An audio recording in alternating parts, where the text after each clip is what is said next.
One of the many pleasures of living in sight of the sea, or more accurately the Solent, is to watch ships coming in and out of Portsmouth and Southampton.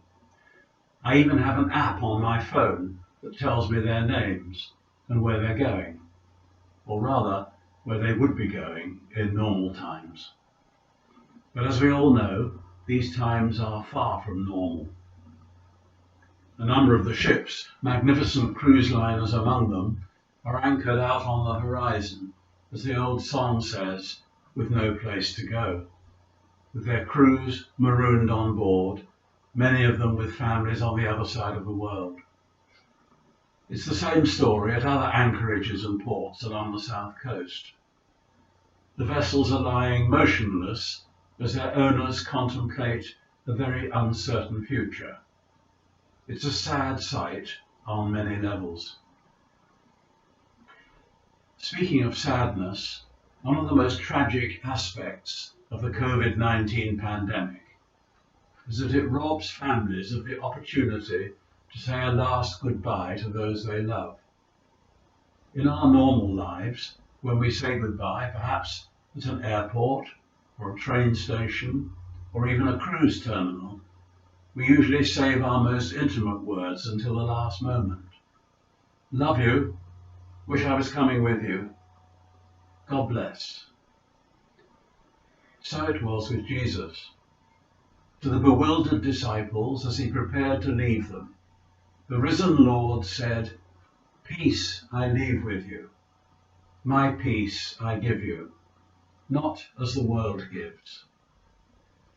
And then he added, "Do not let your hearts be troubled, and do not be afraid."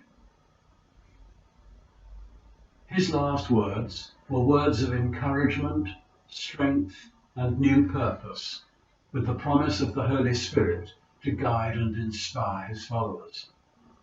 That, of course, was the message of Pentecost, but it's a message for every day of our lives. There are many lessons to be learned from these strange and troubling days. For me, the most important is that the coronavirus can either be an end or a new beginning.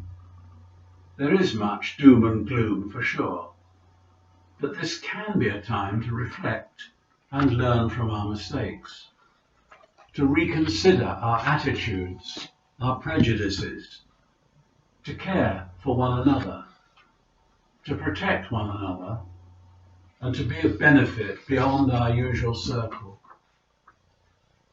It's been so heartening to see the way this church and its companion churches have risen to the challenges of the lockdown, offering worship that may be virtual but is real, and pastoral care that may be remote but is personal. It seems to me that if we have the precious gift of faith, we, like those first disciples, can be clothed with power from on high as we open ourselves to the Spirit of God and pray that we may be led into all truth, just as Jesus promised. And if you're watching this and do not have the gift of faith, well, surely Jesus' promise of peace has meaning for everybody. Well, those ships are still lying out there on the horizon, inactive, waiting, sometimes even steaming around in circles to keep the engines from seizing up. There have been times in these past weeks when I think I know how they feel. But remember this, whatever your circumstances, wherever you are, there is no time, nor place, nor situation when we are outside God's presence and his love. And that makes all the difference in the world.